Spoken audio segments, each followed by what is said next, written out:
आप सभी को जय श्री राम, जय बालाजी महाराज। तो आज की वीडियो में बताने वाली हूँ हनुमान चालीसा की शक्ति। हनुमान चालीसा का पाठ करने से आपके जीवन में क्या क्या बदलाव हो सकते हैं, आपके जीवन में कितने बदलाव होने के साथ साथ आप अपने सभी कष्टों से बाहर भी आ पा सकते हैं। चाहे वो कष्ट शारीरिक कष्ट हो, मानसिक कष्ट हो, आर्थिक कष्ट हो, पारिवारिक कष्ट हो, किसी भी तरह का कष्ट है उससे आप बाहर आ सकते हैं। जी हाँ, आप बिल्कुल सही सुन रहे हैं। हनुमान चालीसा ये किताब सनातनी भाई बंधु के घर में, सभी के घर में होती है, लेकिन लोग इसको किताब समझते हैं। यह एक किताब है, लेकिन ये किताब नहीं है।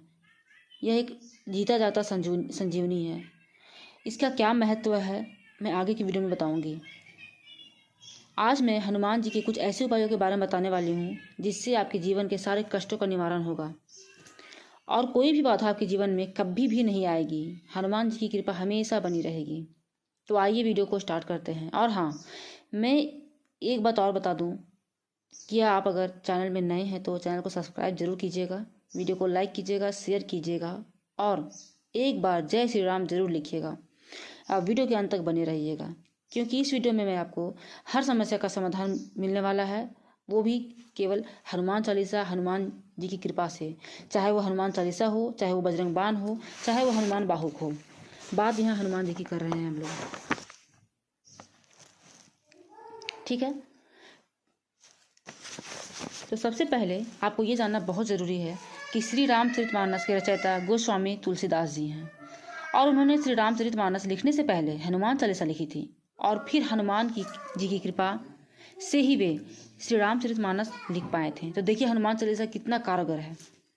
और जो तुलसीदास रहे हैं वो साधारण इंसान नहीं है, वो साधारण नहीं है। सोच सकते हैं आप, उन्होंने राम जी का दर्शन पाया है, हनुमान जी के का दर्शन पाया है, तो कितने कितने कौन से पुरुष होंगे, वो अद्भुत पुरुष हैं। ठीक है, हमें हनुमान चालीसा को ध्यान से पढ़ने से और समझने के बाद ये पता चल जाता है कि हनुमान जी जो हैं वो इस कलयुग के जागृत देवता हैं। जागृत करने का ये अर्थ हुआ कि आप अगर सच्चे मन से उनको पुकारते हैं तो वो सुनते हैं, वो आपकी जो भी कष्ट है या जो भी आपकी मनोकामना है वो शीघ्र पूरी करते हैं। ठीक है, और इस कलयुग में क्या है कि अपने भक्तों को वो सारे कष्ट से दूर करते हैं। इस कलयुग में लोग किसी न किसी कारण से परेशान रहते ही हैं, लेकिन बात यहाँ ये है कि हनुमान जी की भक्तों पर इतनी जल्दी वो प्रसन्न होते हैं बस एक राम नाम के जाप से। लेकिन बात यहाँ पे ये है कि जो भक्त हैं वो अपने कर्मों के प्रति सजग होने चाहिए। ये मतलब ये हुआ कि अगर आप कुछ पाना चाहते हैं तो किसी का भलाई के लिए होना चाहिए, आपका भलाई के लिए होना चाहिए, किसी को नुकसान पहुंचाने के लिए नहीं होना चाहिए। और प्रभु के प्रति आपके अंदर श्रद्धा, प्रेम और विश्वास होना चाहिए और आपको राम नाम पे विश्वास रखना चाहिए। तो चलिए हम बात करते हैं हनुमान जी की कौन कौन सी साधना से किस तरह के कष्ट मिलते हैं। जय श्री राम। हनुमान चालीसा, पहले हम लोग हनुमान चालीसा के बारे में जानेंगे। जो व्यक्ति डेली सुबह मतलब नित्य सुबह और शाम हनुमान चालीसा का पाठ करता है प्रतिदिन, उसके जीवन में हनुमान जी की कृपा बनी रहती है, उसके जीवन में कोई परेशानी नहीं आती है। देखिए सभी के जीवन में परेशानियां लगी रहती हैं, लेकिन कुछ लोग परेशानी में फंसे ही रह जाते हैं और कुछ लोग परेशानी से बाहर आ जाते हैं। तो जो हनुमान जी के शरण में रहते हैं उन पर वो अपने भक्तों पे हमेशा अपनी कृपा दृष्टि बनाए रखते हैं, वो मुश्किल समय को वो आसान बना देते हैं। ठीक है, हनुमान चालीसा पढ़ने से नकारात्मक ऊर्जा और बुरी आत्मा दूर रहती है, सफलता मिलती है, आत्मविश्वास बढ़ता है, मानसिक शांति मिलती है, पॉजिटिव एनर्जी मिलती है, डर से मुक्ति मिलती है, चिंताएं हमेशा दूर रहती है, आर्थिक परेशानी से भी छुटकारा मिल जाता है। तो सोचिए हनुमान चालीसा से कितने फायदे हैं। क्या आपको पता था पहले से कि हनुमान चालीसा से इतने फायदे हैं? और अगर पता था तो आप इतने दिन से पढ़ क्यों नहीं रहे थे? और मेरा एक ही रिक्वेस्ट होगा कि आप इस वीडियो को देख रहे हैं तो आप हनुमान चालीसा पढ़ना शुरू कर दें। अब आते हैं बजरंग बाण के बारे में जानते हैं।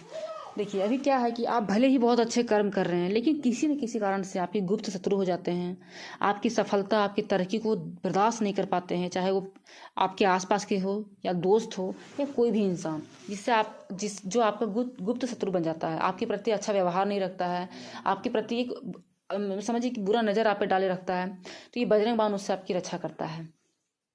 बहुत से लोगों को स्पष्ट और मुंह पर बोलने की आदत होती है, जैसे कि आप बहुत स्पष्टवादी होते हैं, कुछ लोग मन में ही रखते हैं और कुछ लोग डायरेक्ट बात बोलते हैं। तो उन जो मन में रखते हैं, जो चापलूसी करते हैं, उनसे लोग खुश रहते हैं कि अगर आप किसी के सामने गए, आप मतलब उसको तारीफ कर रहे हैं तो बहुत खुश है। और वही अगर आप किसी का जो सच्चाई है अगर आप उसको बताते हैं तो वो उस चीज़ को गलत समझता है और आपके प्रति गलत भावना रखने लगता है। तो एक तरह से दुश्मनी आप कह सकते हैं कि दुश्मन बढ़ते जाते हैं आपके, तो उससे भी आपका ये रक्षा करता है बजरंग बाण। ठीक है, अब क्या है कि आपको बजरंग बाण का पाठ करना है, ठीक है, लेकिन आपको ये करना है बजरंग बाण का पाठ में एक बहुत ज़्यादा आपको सावधानी बरतना है कि बजरंग बाण का पाठ आपको ऐसे ही नहीं करना है। ये जो बजरंग बाण है जीवन और मृत्यु, मतलब ये किसी भी क्षेत्र में हो सकता है, जैसे कि आपका जो जीवन है उसके बिना नहीं चल सकता है, किसी भी चीज़ के बिना नहीं चल सकता है, तभी आपको बजरंग बाण का पाठ करना है। मतलब आप जब सब कुछ करके थक चुके हैं, आपके पास और कोई भी रास्ता नहीं है और ये आपके जीवन के लिए बहुत ज़रूरी है, तो आप बजरंग बाण का पाठ करें। ऐसे ही नहीं कि आप सुबह शाम बजरंग बाण का पाठ कर रहे हैं, ऐसा नहीं करना है आपको। बजरंग बाण का पाठ आपको रोग से बचाता है। आपको अगर आपको समझिए कि खतरनाक से खतरनाक आपके पास रोग है, तो आप उससे आप निजात पा सकते हैं। आप एक अच्छे इलाज के साथ साथ अच्छा खान पान के साथ साथ आप बजरंग बाण का पाठ करके उस जल को पिला सकते हैं मरीज को, तो उससे भी उसको मुक्ति मिल जाती है। बजरंग बाण का पाठ में क्या होता है कि बजरंग बली को राम जी की कसम दिलाई जाती है, जिसके कारण वो उस मनोकामना को पूर्ण करने के लिए विवश हो जाते हैं। तो कभी भी ऐसा गलती ना करें कि छोटी मोटी बातों के लिए आप बजरंग बाण का पाठ करें, ऐसा ना करें, ठीक है। इससे आपको पुण्य की जगह में आप पाप की भागीदारी बनेंगे। तो बजरंग बाण का पाठ मतलब जिसे कहते हैं कि एंड टाइम में आपको करना चाहिए, कि जब आपको कोई रास्ता नहीं दिखता है, सब चीज़ आप करके थक चुके हैं, तभी आप बजरंग बाण का पाठ करें, ठीक है। और इसका एक तरीका होता है पाठ करने का। किसी एक जगह पे बैठ के आप 21 दिन तक करना चाहिए, आपको लगातार 21 दिन तक करना चाहिए, संकल्प के साथ करना चाहिए और मंगलवार के दिन इस पाठ का करना चाहिए। तो मैं इसके बारे में, संकल्प के बारे में मैं एक अलग से वीडियो बनाऊंगी, ताकि आप इसको अच्छे से समझ सकें, क्या विधि होती है, क्या नियम होते हैं, क्या तरीके होते हैं, कितने दिन का करना होता है, कितना बार करना होता है, इस पर मैं एक वीडियो बनाऊंगी। फिलहाल आपको ये जानना है कि बजरंग बाण का क्या महत्व है। अब आते हैं हनुमान बाहु का पाठ के बारे में। तो हनुमान बाहु का पाठ के बारे में बहुत कम लोग इसके बारे में जान पाते हैं। हनुमान चालीसा के बारे में सब लोग जानते हैं, बजरंग बाण के बारे में भी सब लोग जानते हैं, लेकिन हनुमान बाहु के बारे में बहुत कम ही लोग जानते हैं। तो आपको मैं बता देती हूँ, हनुमान बाहु अगर ये रोग को दूर करने के लिए, मतलब दर्द से जो जुड़ा हुआ चीज़ होता है, उसी से आपसे मुक्ति दिलाता है, संकट से बचाता है। यदि कोई व्यक्ति किसी रोग जैसे गठिया, वात, सिर दर्द, कंठ रोग, जोड़ों का दर्द से परेशान है, समझ सकते हैं, किसी भी तरह का दर्द से परेशान है, तो उसको जल में एक जल का पात्र उसको सामने रखना है और हनुमान बाहु का पाठ करना है। 26 से 21 दिनों तक मुहूर्त को देखकर करना है, ठीक है। प्रतिदिन उस जल को पीकर फिर दूसरे दिन दूसरा जल रखना है। इस तरह से करके भी आप उस जल को पी सकते हैं। तो उस जल जो है, वो जल आपका है, वो आपका संजीवनी का काम करता है। तो हनुमान बाहु का अगर आप पाठ करना चाहते हैं किसी पीड़ित व्यक्ति के लिए, जो रोगी व्यक्ति है, दर्द से परेशान है, तो उसके लिए आप क्या कीजिएगा, किसी दिन देखिए, जब आप तकलीफ में होते हैं तो आपको दिन नहीं देखना होता है। आप एक जल का पात्र रखिएगा हनुमान जी के सामने, चमेली तिल का दीपक जलाइएगा, शुद्ध आसन पे बैठिएगा और हनुमान बाहु का पाठ उस जल को देख के कीजिएगा और उस जल को पिलाते जाइएगा रोगी को, ठीक है। अगर आप रोगी हैं तो आप भी पी सकते हैं, और अगर कोई रोगी है वो तो बैठ नहीं सकता है, तो आप घर में कोई ऐसे व्यक्ति हैं तो आप उनको पिला सकते हैं पाठ करके, ठीक है। शारीरिक पीड़ाओं से उसको मुक्ति मिल सकती है। अब क्या है कि अगर आप हनुमान चालीसा का इस मंत्र का जाप करते हैं, मैं एक यहाँ पे मंत्र बताऊंगी आपको, तो आपके मन में जो डर, भय, मुक्ति, उससे आपको मुक्ति मिल जाएगा। इससे डर, भय आप कह सकते हैं कि संशय आप रहते हैं, शंका में रहते हैं, आप कोई फैसला नहीं ले पाते हैं, तो उससे आपको मुक्ति मिल सकता है। तो वो मंत्र है हं हनुमते नमः, हं हनुमते नमः। इसका आप 108 माला जाप कर सकते हैं, बार पाठ कर सकते हैं।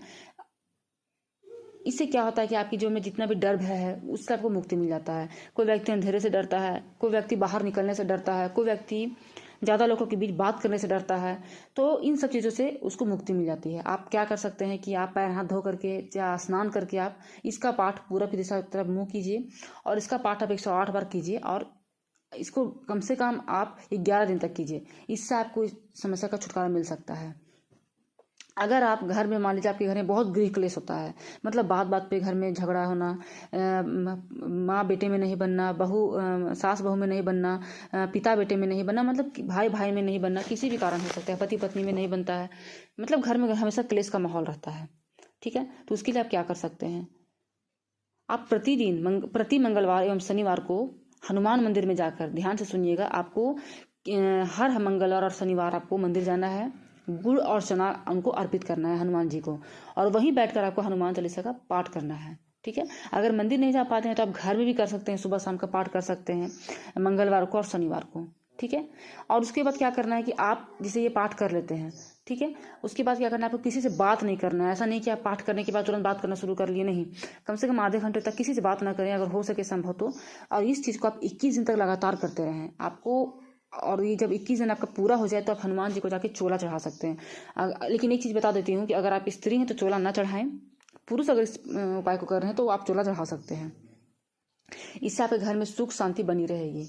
तो देखा आप लोगों ने कि कितना महत्व है हनुमान चालीसा का, कितना महत्व है, ठीक है। आपने कभी सोचा भी नहीं होगा कि हनुमान चालीसा से इतना कुछ आप असंभव को आप संभव कर सकते हैं हनुमान जी की कृपा से, राम जी की कृपा से।